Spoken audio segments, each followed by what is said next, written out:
Bueno, entonces siento en este momento que me toca, como ustedes lanzaron la atarraya, me toca ahorita a mí recogerlo un poco desde ayer.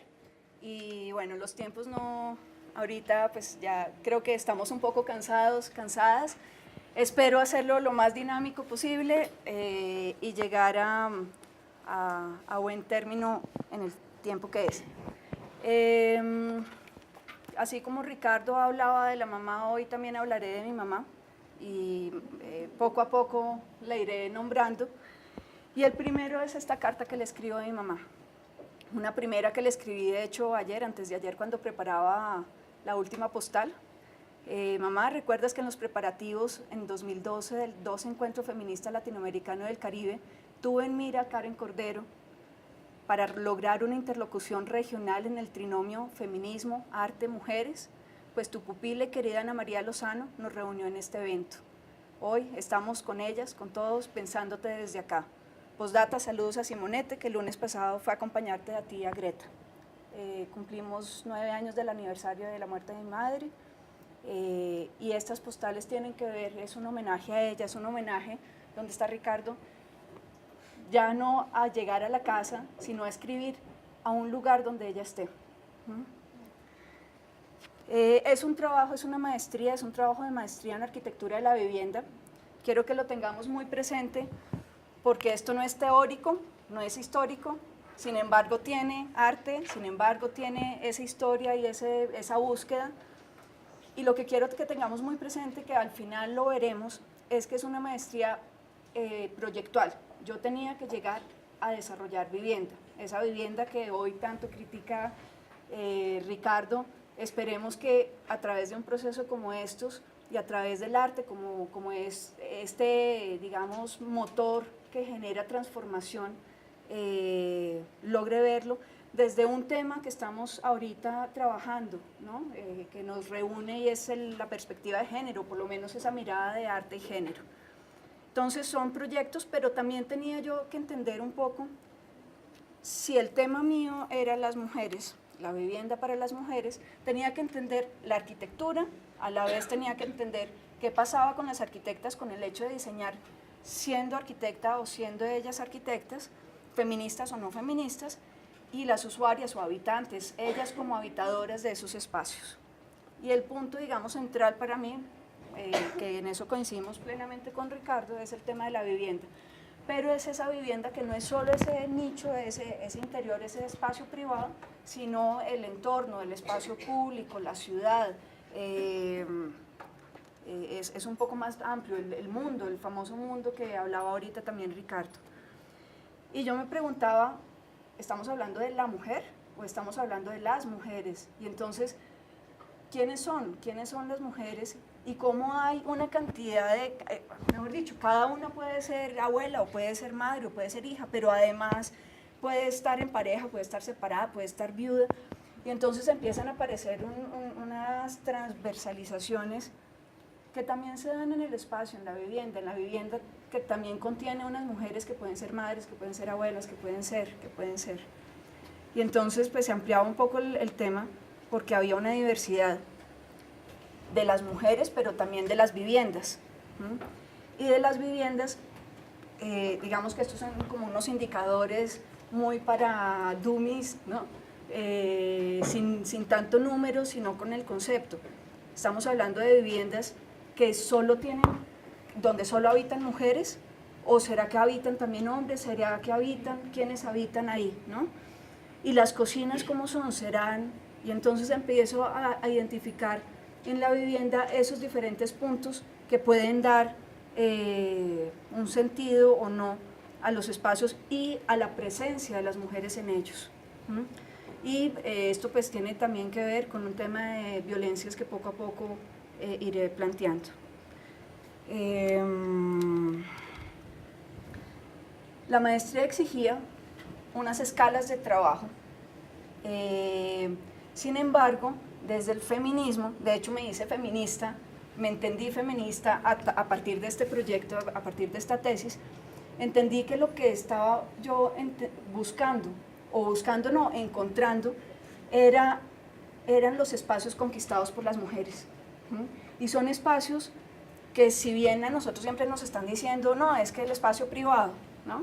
No, el primer espacio era el espacio íntimo, un espacio que todavía no se tiene en cuenta en estos procesos, en estos proyectos y en estos grandes, digamos, leyes del 1237 y demás, ¿no? Bueno, está la escala de lo íntimo, de entender el cuerpo, bueno, ahora voy a hablar un poquito de por qué este laboratorio, ¿no? Y tiene que ver con ese cuerpo, que también es el mío, que se está proyectando en este momento. Entonces, hablamos de una escala de lo íntimo, hablamos de una escala de lo colectivo, que entre las mujeres, digamos, es importantísimo todo este tema de la sororidad, por ejemplo, que es una construcción del lenguaje. Karen ayer hablaba de esa construcción del lenguaje y en el feminismo es fuertísimo. Bueno, a sororidad o a afidamiento, dependiendo de cómo lo enfoquemos, que es ese saber que le puede pasar a la otra, lo que le pasa a la otra me puede pasar a mí, y entonces empieza a aparecer una complicidad. Eso en términos de la escala de lo colectivo y la escala de lo público. Las mujeres, cuando se habla de un hombre público, ¿no? Es el personaje. Cuando hablamos de una mujer pública hay otras connotaciones, ¿no?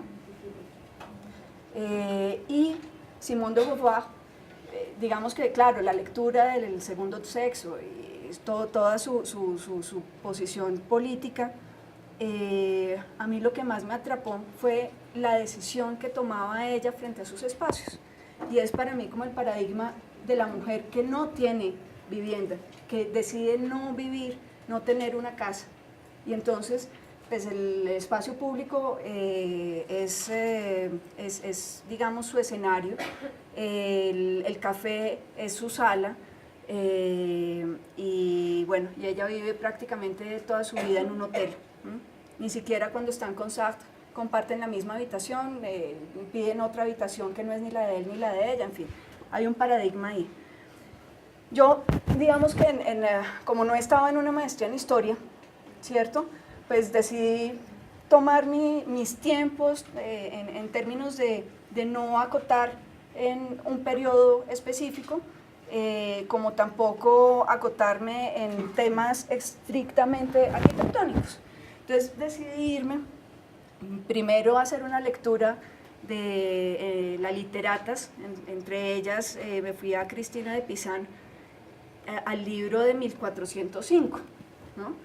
Y poder entender cómo hay una misoginia desde el 1405, cuando ella dice, y ella es la primera publicada en el mundo, cuando dicen, bueno, porque las mujeres nos sacan permanentemente de todos los escenarios, y bueno, está el libro de La ciudad de las damas de ella.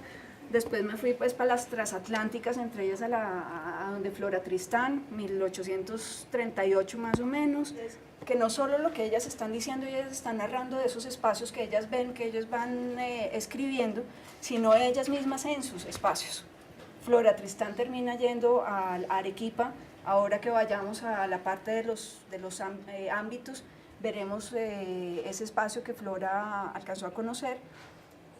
Virginia Woolf, que nos habla de esa habitación propia, que no es necesariamente el espacio físico, sino la posibilidad de tener su empleo, de ser autónomas. Y la Simone de Beauvoir, que ya hablábamos ahora. Pero entonces también están las mujeres, estas mujeres que pueden ser las que se idean hacia el futuro, como Fritz Lang con la María, ¿no?, de Metrópolis, ¿no?, que es la robot, pero no, que hace de todo con la ciudad, ¿no?, y con el agua que la manda. Y tenemos al lado unas arquitectas, como la primera arquitecta colombiana, Luz Amorocho, la que está sonriente ahí, aún viva, ¿no?, hasta, bueno, longeva, pero... Y tenemos estas mujeres que nos encasillaron como amas de casa. ¿Será que somos amas de casa? ¿Será que no? Y empiezan a aparecer los triples, los dobles y los triples roles, y un agotamiento físico de las mujeres, y todo eso se ve reflejado en el cuerpo. Y tiene la relación todo con la vivienda, porque finalmente dicen que estamos en el espacio de la vivienda, pero sí estamos, sí lo aprovechamos, sí podemos, ¿no? Y estaríamos hablando también de esas diferentes etapas del cuerpo, de niña a mujer, que mañana pues hablaremos un poquito sobre el tema con Priscila, el poder no solo habitar, sino ser habitadas, a través del embarazo. Y de hecho, pues claro, esa posibilidad además en este momento del alquiler de vientre, no tomo partido, pero pues existe en este momento y hay que entenderlo también en este contexto. El cuerpo transformado de la mujer construida, caso de los pasos de transgéneros, ¿no? O de los agéneros o las agéneros, de las muchas, por ejemplo, en México, que además no son peyorativos, o sea, son ellas que son casi que el centro de la ciudad de, ¿cómo se llama? Yuchitán. Digamos que hace parte de toda una tradición que las acepta, y las hijras en la India. Y tenemos unos territorios que parecen mitológicos, que pueden ser y son, o tal vez no lo son, porque recién encontraron en Rusia un jurgo de esqueletos de las guerreras de las Amazonas, que supuestamente nos dicen que es mito, acaban de encontrar en excavaciones. Las Lovedú, mejor dicho, cómo se organizan las mujeres cuando hay solo mujeres. Y entonces estaba tratando de ver eso. Aquí pues me hace falta las de la isla de Lesbos, que viene de ahí el nombre de las lesbianas, ¿no? Y bueno, esa relación también con el territorio. Si volvemos a esta tierra, aquí están nuestros compañeros de la sierra, están vivos, están aquí, están presentes, ellas, ellos. Es importantísimo eso, y es importantísimo entender que no solo es el modernismo, que hay más allá una relación con los espacios, una relación de cuerpo y espacio, y mucho más allá de esa cosmogonía que se ve reflejada en el territorio, en las lagunas, en el agua, en las ollas de barro, en los poporos, donde, bueno, me dirán si es por ahí o no es por ahí, ustedes que están acá presentes, en los poporos donde se registra toda esa historia, toda esa memoria. Pero, por ejemplo, las mujeres no pueden mambiar sino hasta que ya están en edad no fértil. Entonces, claro, hay un concepto de dónde está la mujer. Hay, por ejemplo, espacios, hay Cusmuy, por lo menos en la cultura muisca, el Cusmuy del agua, que es el espacio para de las mujeres, el femenino, el masculino, no recuerdo, no sé cómo se llama, y dónde está el fuego, y dónde están los postes, ¿no? Y si nos vamos a esa parte más académica, ¿no? Pues bueno, ¿quiénes están leyendo, quiénes están revisando estos temas de la arquitectura y género, o de la mujer y la vivienda? Digamos que en mi investigación hice la lectura de estas cuatro tesis, 2 doctorales, 2 de maestría, pero también digamos que un poco como el camino que tomaron Mónica, que no sé si sigue por acá, y Karen, de ir identificando qué se ha hecho con Ana María también, Ana María Pinzón aquí presente. En arquitectura ha habido exposiciones de arquitectas, que han hecho las arquitectas en Colombia, que han hecho las arquitectas en Latinoamérica, ¿no?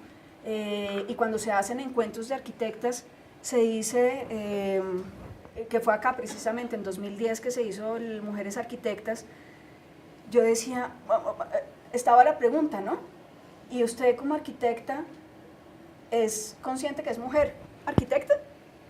Y muchas decían, no, yo diseño porque a mí me enseñaron a diseñar como diseño y se acabó. Otras decían, no, sí, yo entiendo que yo como arquitecta mujer tengo otra mirada, y entonces hay como esa divergencia, ¿no? Y lo mismo pasa con las feministas y las no feministas. Por ser mujer, por el solo hecho de ser mujer, no necesariamente se es feminista, ¿sí?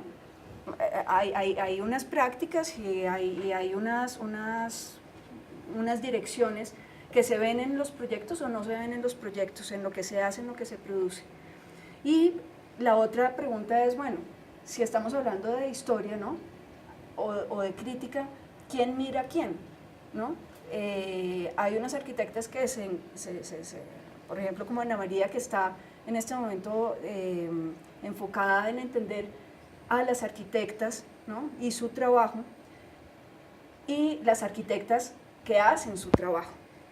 Entonces, y las otras que miren, bueno, es un tema de qué es y cómo se está produciendo y qué se está retroalimentando ahí.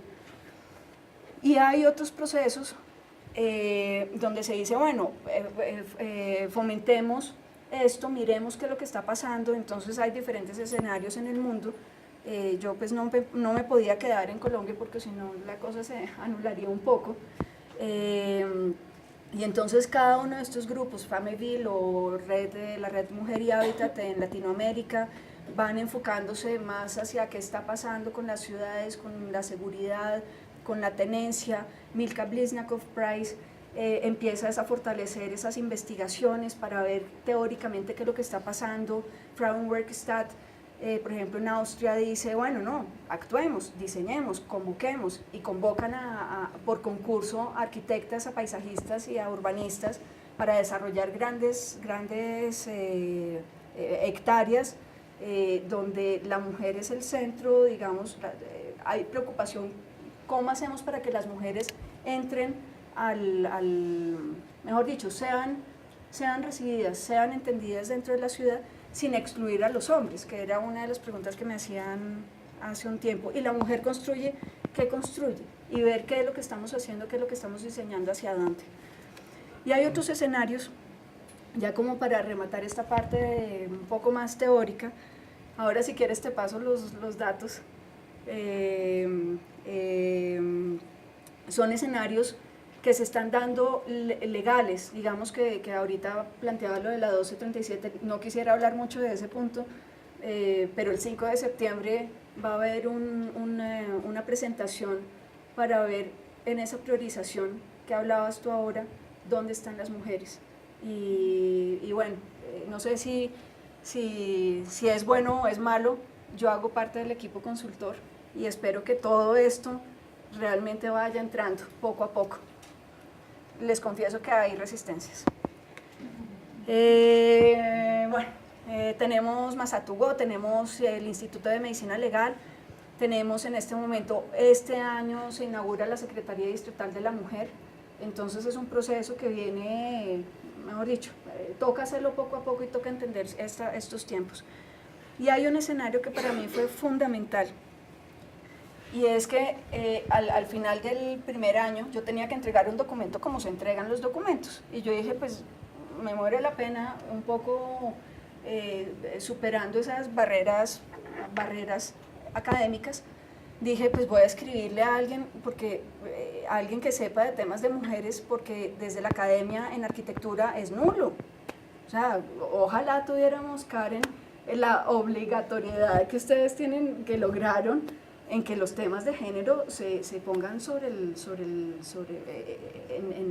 en pregrado. Aquí no, eso es nulo. ¿Ah? Es nulo. Y entonces yo dije, no, pues ¿a quién le escribo? Pues a Florence Tomás. Y le empecé a escribir una carta a ella diciéndole, mira, estoy encontrando esto, estoy haciendo esto sobre la vivienda, pero todavía no tengo una interlocución porque no tengo claridad en si las mujeres habitamos realmente diferente o no. Y entonces empecé a escribirle, terminé la carta casi que contestándome todo. Igual se la mandé y pues la puse a andar a ver si le llegaba algún día, y le llegó la carta. Me llama a la casa y me dice, Mónica, yo no soy arquitecta, pero si quieres ven al café con mujeres. Y ahí de pronto pues encuentras algo. La carta está, bueno, ahorita les muestro esta parte. La carta que yo le escribí, la carta que ella me responde, está en el libro, que ya está publicado. Y en el Café con Mujeres, claro, Florence y su equipo del Grupo Mujer y Sociedad convocan a personas, tanto expertas. Ya llevas 6 meses trabajando de esto que nos hablamos, y ¿por qué no vienes al Café con Mujeres y nos muestras en qué vas? Pero Mónica, tienes que tener claro algo. Y es que uno, aquí no somos, no es una clase, esto no es una conferencia. 2, aquí vienen mujeres que entienden términos gigantescos, pero también mujeres que necesitan entender qué es lo que pasa y entenderse a sí mismas. Entonces busco una manera de hablar, de transmitir esto. Y yo venía pues con mi duelo, mi eterno duelo ya que es un duelo, entre comillas, muy bonito porque me pone a producir, me pone a decir, bueno, aquí, para mí mi mamá era una, y quiero decir, mi mamá, estamos hablando de María Elena Bernal, la artista plástica, profesora de la Nacional, directora del Museo de Arte de la Nacional desde el 85 hasta el 90 y pucho, nunca salió de ese museo. Una persona, digamos, activa con su obra, que fue, pues, digamos, la que me transmitió la idea, que yo supiera que cuando hay arte hay transformación, que ese era como un gran motor. Y pues yo hablaba mucho con ella, había una relación muy fuerte y cuando ella muere, pues quedo con ese vacío. Finalmente lo que hago yo aquí es un viaje por el mundo de las mujeres, por el tiempo de las mujeres, entonces decidí hacerle unas postales en las que le escribo a ella diciéndole, mira, encontré esto otro. De hecho le escribo, ¿no? Todas las postales son diferentes por detrás, o sea, esa parte no la muestro porque sería aún más larga. Les voy a leer la segunda de las postales. Añorada mamá, mediante estas postales te estaré mostrando y escribiendo breves observaciones desde los espacios domésticos y o urbanos de tránsito y estancia que logre identificar, conocer, recorrer y diseñar para simbólicamente ponerte al tanto de mis confrontaciones. Gracias por impulsarme a realizar este viaje a través del tiempo y del espacio de las mujeres. Y he decidido hacer ese viaje, efectivamente, las postales pues me permiten mostrar en 90 palabras y en una o en varias imágenes cuáles son todos esos pequeños espacios o grandes espacios que voy encontrando. Y esta foto, un poco como para hacer el vínculo con lo que Karen decía ayer del archivo, de esos archivos donde se pueden explorar qué es lo que ha pasado. Para mí es muy importante porque, bueno, ahí está mi mamá. Cuando viajó al África, ella vivió en el África 2 años, en el 67, que es la misma época de la party que hablaba Karen ayer, y está con el jefe de la tribu de Naundere. Y para mí, mi mamá, algo que nos decía mucho con mi hermana que también está acá, viajen, es importante viajar y entender que hay otros mundos, mejor dicho, no que ir más allá de las cosas. Y claro, a mí cuando me dicen, no, y es que el modernismo, qué pena a quienes les toque, yo decía, África, wow, ¿no? Y veía yo las viviendas allá que están allá atrás, y mi mamá me decía, y es que el jefe de la tribu de Naundere tenía 200 esposas. Dejo puntos suspensivos en este momento. Y entonces arranco este viaje por el mundo y por el tiempo. Y algo que no voy a poder mostrar todas las imágenes, no voy a poder hablar de cada uno de estos espacios porque pues, me extendería muchísimo más, a menos que quieran. Lo que sí me gustaría que vieran son dos cosas. Uno, señalo con un color, ¿sí? Bueno, está pintadito, la proporción de los espacios aquí, la proporción de los espacios frente al conjunto. Y lo otro es, ver tiempo arriba, fecha y ver el vocabulario. Volvemos al tema de la construcción del lenguaje y qué significa y cómo las escuelas de arquitectura olvidan, mejor dicho, no nos dicen que existieron estos espacios. ¿Ah? ¿Por qué? ¿Será un tema de censura, de nuevo misoginia? Gineceo, Grecia.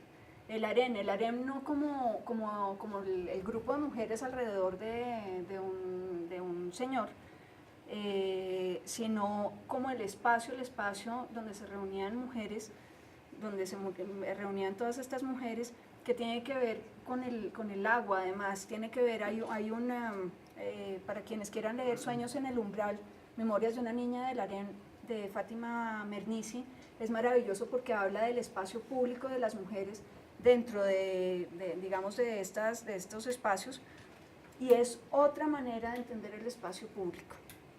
Voy a ir un poco más rápido, bueno, del Magreb, de todas estas zonas árabes, donde esta parte de las rosaditas, que son como islas, finalmente es el espacio donde las mujeres podemos estar, o pueden estar las mujeres musulmanas, y estos son los espacios, realmente los souks, las calles, donde los hombres pueden estar.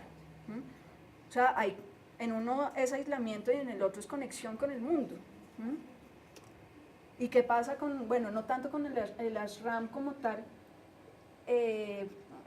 son espacios donde se reúnen muchas personas, hay unos ashram donde se reúnen mujeres, de hecho, se reúnen mujeres en esta cultura, cuando ella queda viuda, tiene 3 opciones: o la queman viva al lado del marido recién muerto, tiene que casarse con el hermano menor de él, o la abandonan completamente, la abandonan, toda la familia la abandona, y terminan viviendo en las calles, en los ashram, pero su vida se mantiene en las calles. Hay una película maravillosa, la de Agua, pues les recomiendo verla, para entender esa censura también cultural, de alguna manera. Vuelvo al tema de ese vocabulario, las oquillas. Las oquillas son los espacios de las viviendas de entrenamiento de geishas y de maicos, entendiéndolas no como prostitutas, sino en ese arte del movimiento. Y las oquillas se consolidan alrededor de las anamachi, que son las calles de las flores, traducido. Entonces empiezan a aparecer estos nombres de, bueno, ¿y qué es una oquilla, no? El Santa Catalina, por ejemplo, que es un convento exclusivo, mejor dicho, enclaustradas tanto así. Esto es Arequipa, Perú. Flora Tristán fue una de las que habló de este claustro, porque una prima de ella estaba ahí, la prima quería salirse de ahí, en fin, hizo de todo para escaparse, porque entre otras tiene cementerio incluido, entonces ni siquiera muertas salían de ahí, tiene sala de velación. Vengan a ver si ahí se ve, sí, esa es la sala de velación. El espacio es maravilloso. Quien viaje a Perú, por favor, Arequipa, vayan a Arequipa. Y bueno, este se fue construyendo poco a poco, está al lado del volcán Misti, entonces el Misti se reanima y bueno, poco a poco se han caído unas casas, todavía viven ahí enclaustradas donde está más negrito. La lavandería, si hablamos, digamos, de ese ejercicio de las lavanderas, en este caso de las monjas, es maravilloso porque son unas tinajas. Entonces ellas van hablando y van lavando la ropa en este eje de las ollas. Les recomiendo, vayan. Quien pueda ir, a mí me encanta en este momento. No sé si el encierro sería o no. El beguinato, por ejemplo, ¿no? Beguinato, estamos hablando de medioevo, desde el año 1100 y algo existen los beguinatos.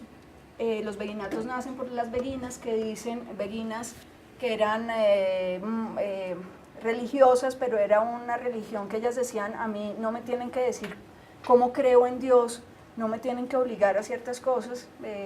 Ayer hablábamos, no recuerdo quién hablaba por acá, decía, no, pues es que ya van a encender la hoguera de nuevo. Bueno, pues a las mujeres en este momento las quemaban en la hoguera, y por ser ellas, por hacer parte de la ciudad o del pueblo, de trabajos que en principio eran solo para hombres, por esa preocupación por entender a las niñas, darse ellas mismas su trabajo, poder sostenerse, ser autónomas. Estamos hablando de medioevo, ¿no? Y ellas dicen, pues nada, entonces nos vamos a reunir estratégicamente, y deciden hacer los beguinatos, que son edificios como los otros, son casas como las otras. Uno no puede decir, este es de mujer y este no se reconoce. Sin embargo, tienen algo muy particular estos beguinatos, y es que tratan de hacer como abrazar. Entonces hay un punto central donde es verde, y en ese punto, digamos, hay una puerta muy pequeña. Cuando uno va caminando por la ciudad, a ciertas horas del día se puede entrar todos, ellas, ellos, y a partir de, no sé si son las 6 de la tarde, 10 de la noche, se cierra esa puerta y queda absolutamente cerrado, pero seguro para las mujeres. Cristina de Pizán murió en uno de estos, vivió con su hija en uno de estos. Hoy día hay 28 todavía en pie, 13 están protegidos por la UNESCO.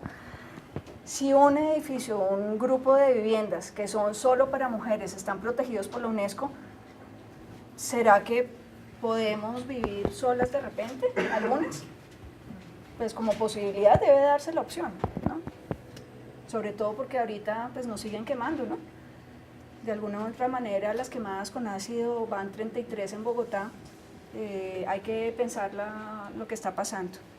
Este es otro de los beguinatos, son 13, todos están al norte europeo.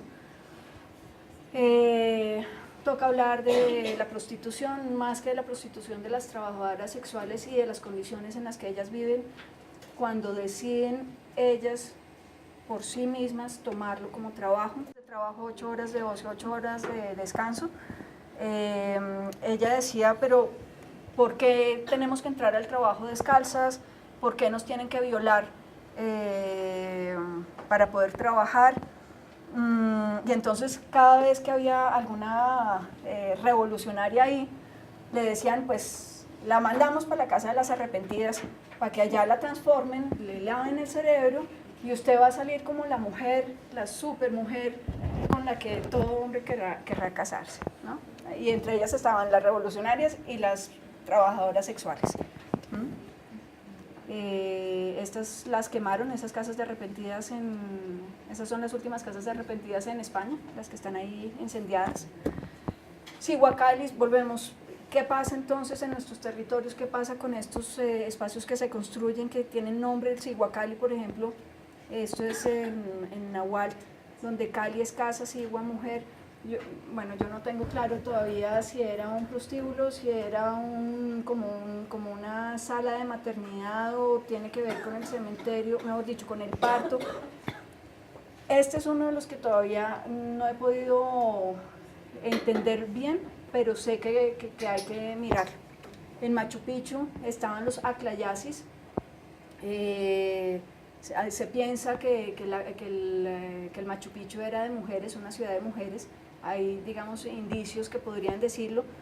Yo me atrevería más, me voy más por lo que dice Carlos Niño, que es solamente este sector, y de todas las excavaciones que han hecho recientemente han seguido encontrando aclayasis. Aclayasis finalmente es el espacio donde las aclas son las elegidas para dárselas al sol, o son como las mujeres que tienen unas cualidades además para los telares de las aclas eran, mejor dicho, lo mejor de todo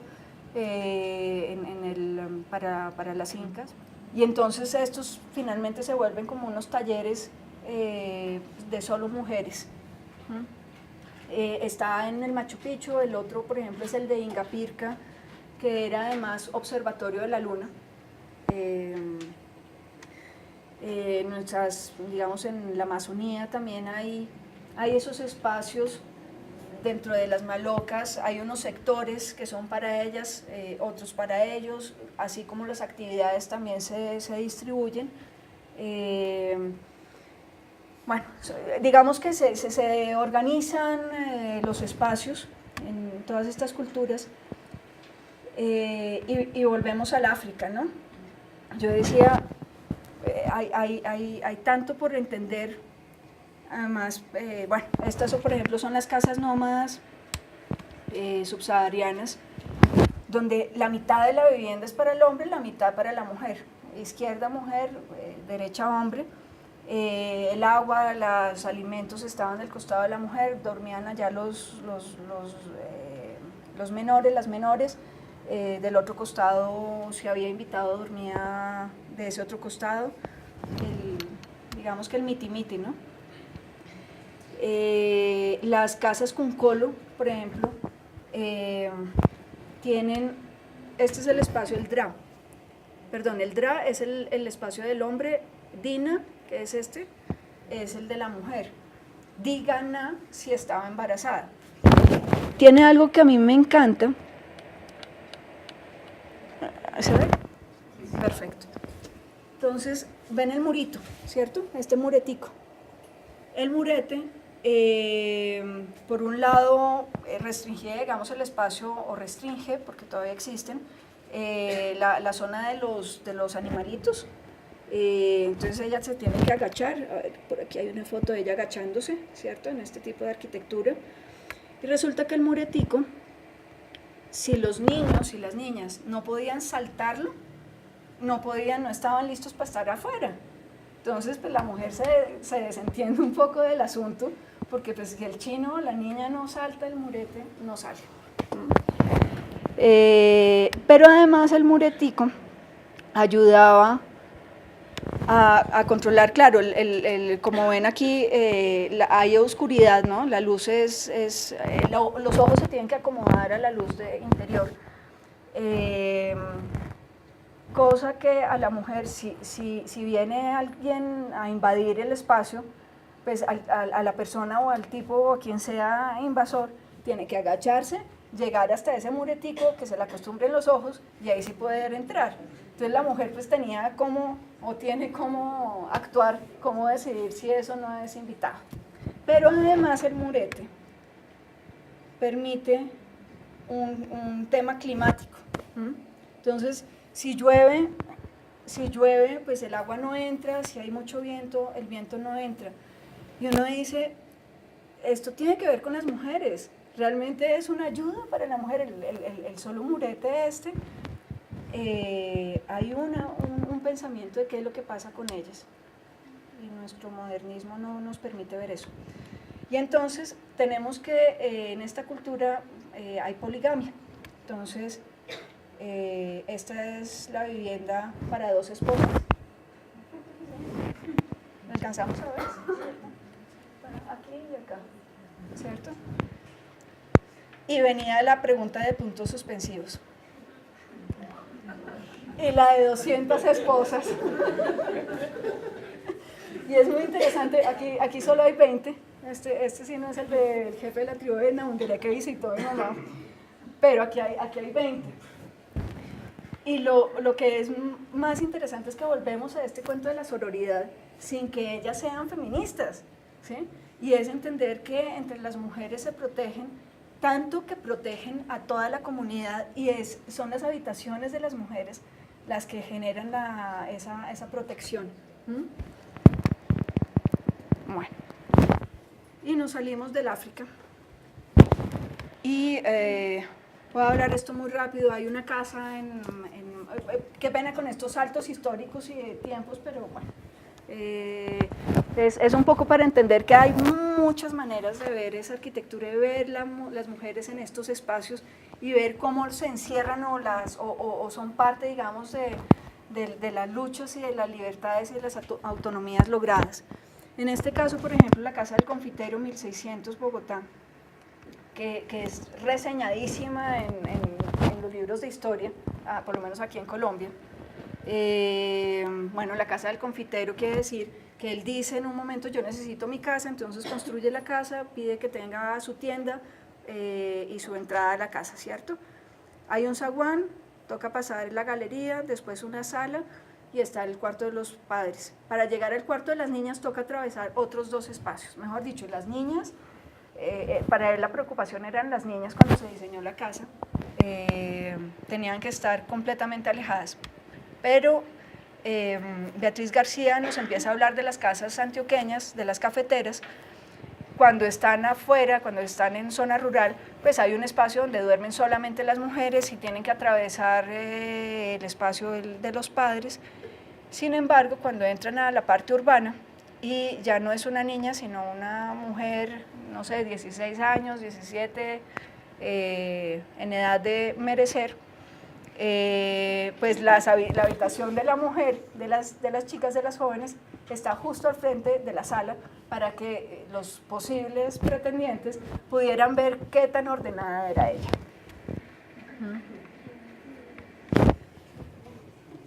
Hay otros espacios que también se mantienen en el tiempo, los estrados, que María del Pilar López, mamá de Julia, ha identificado o ha reseñado en varias ocasiones, y son esos espacios. Dentro de la sala es tener una tarima, ¿cierto? Y es un espacio solamente exclusivo de las mujeres. Algo que a mí me encanta de lo que dice María del Pilar es que son 3 tipos de estrados. Uno, el de respeto, que es pues cuando hay un recibo de visitas, ellas se hacen en el estrado, él se hace en una silla al lado.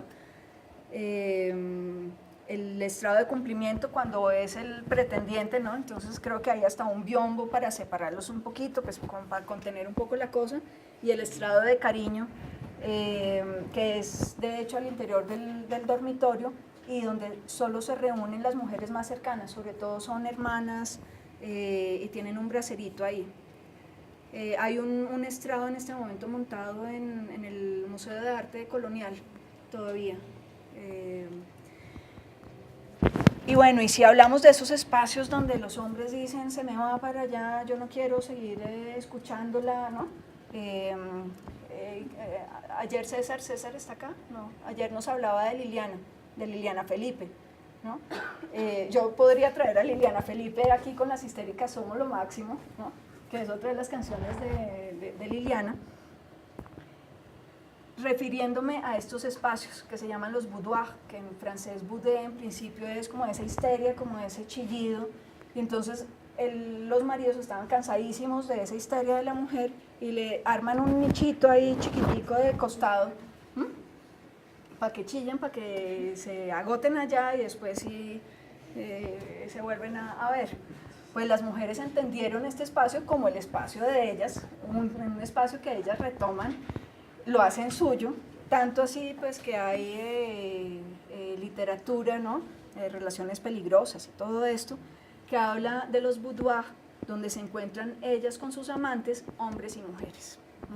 Entonces es cómo se transforman todos estos espacios que en principio son de encierro y terminan siendo otros espacios resignificados en términos feministas. Y entonces, y todo eso, digamos que el boudoir se transforma finalmente en el objeto tocador, y es un tocador que quisiera referenciarlo también con Natalie Wolberg, una francesa, una arquitecta francesa, dice, pero ¿por qué habitaciones? O sea, cuando nos limitamos a esa construcción de la vivienda y a un espacio, la sala, el dormitorio, ¿no? Eso todo fracturado.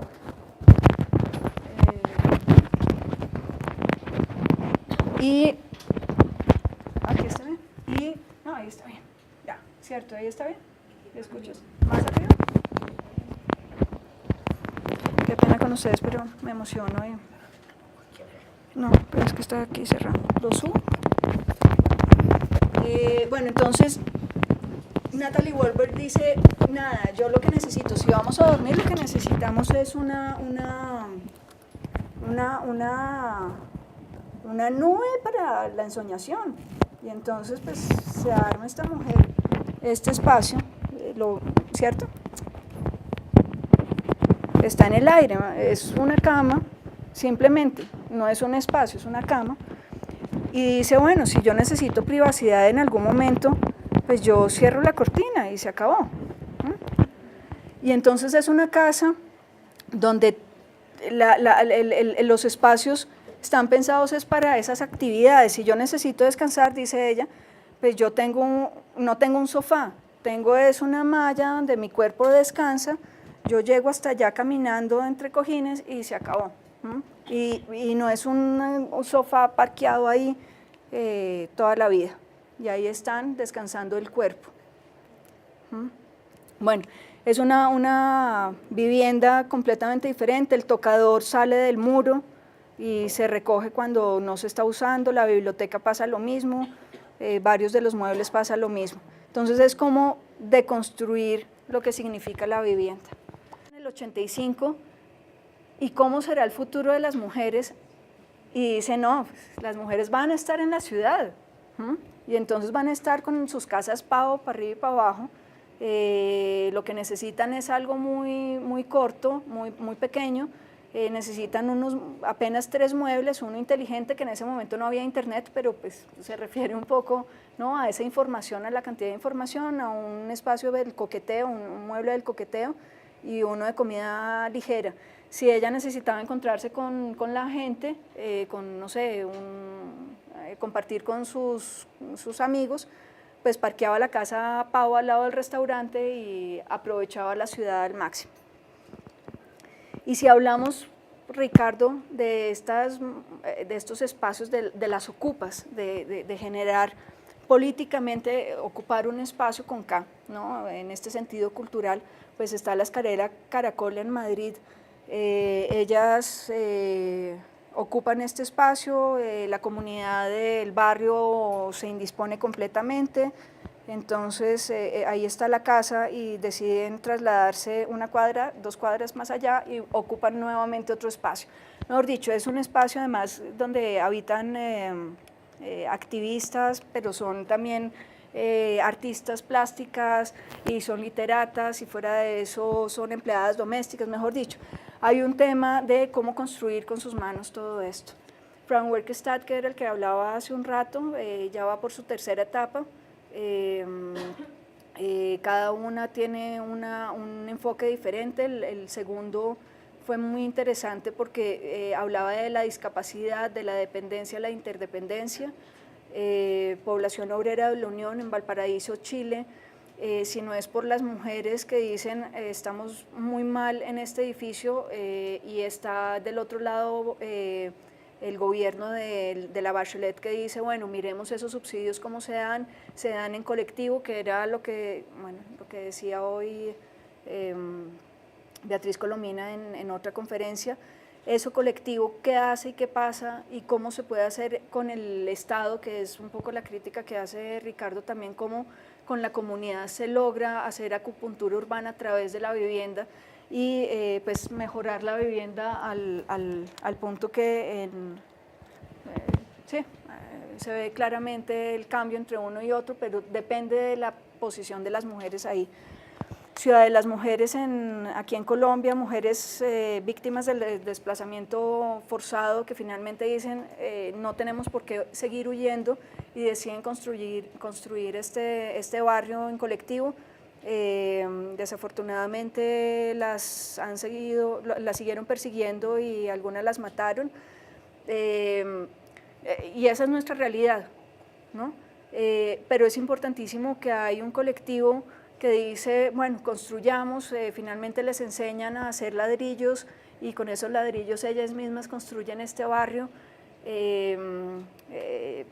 y tiene esa carga que hablaba ahora Ricardo, ¿no?, de lo que se entiende, de lo que se quiere por el empuje y por el tiempo dedicado también, y los lazos que se construyen.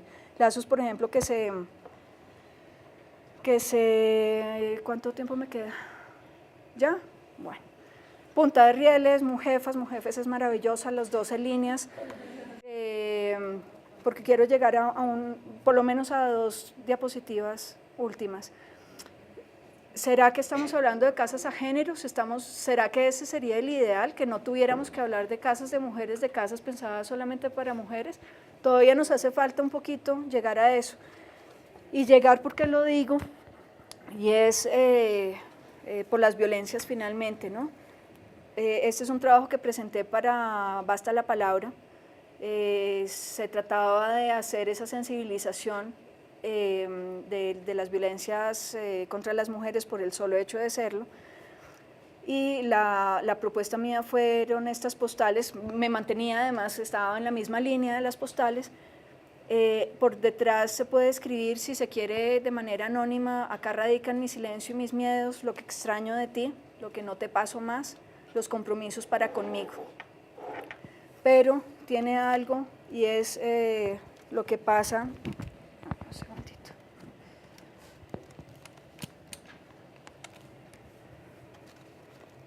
Lo que va pasando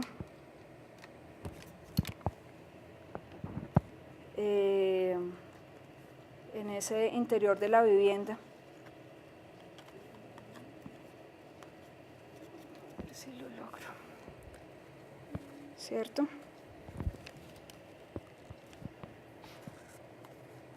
Que es un silencio que carcome, un silencio que tiene que ver con esas relaciones de pareja.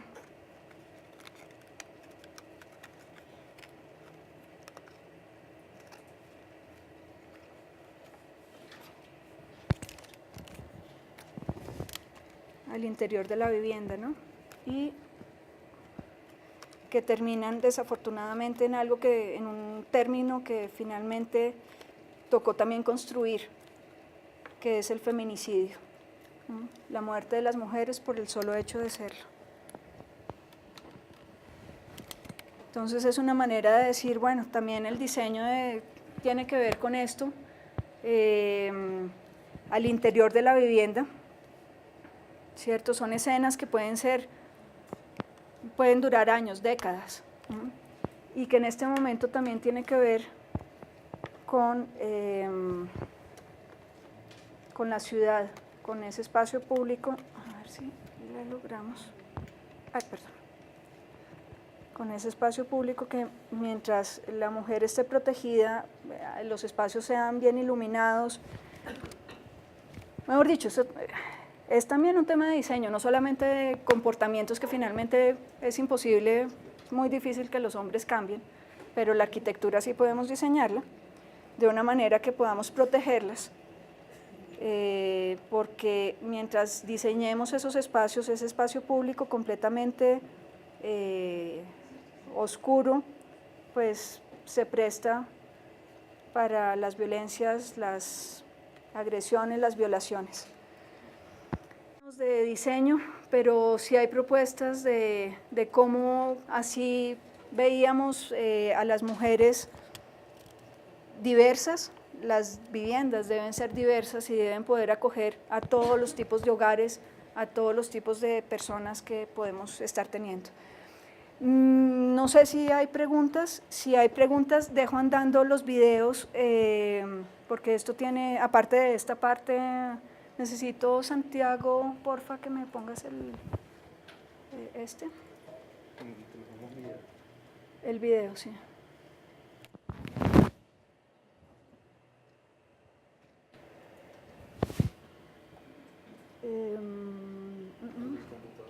Computador 1. El siguiente.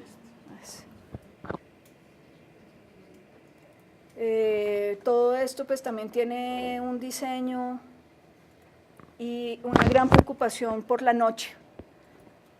¿Por qué diseñamos de noche para una revista? Para poner bonito el proyecto, ¿no? Diseñemos para que realmente entendamos cómo la arquitectura de noche puede favorecer a que las ciudades sean seguras para todas y para todos. Este es proyecto diseñado, este es el último de los 3 proyectos que diseñé. La curva no tiene que ver, es con un mueble que una mujer sola puede mover, y de ahí parte todo el diseño. Por ahí pasó el tema con la vegetación, el tema de las visuales, las salas colectivas en los espacios, en los corredores. No sigo hablando, les escucho si hay preguntas y dejo andando más bien los videos. Gracias.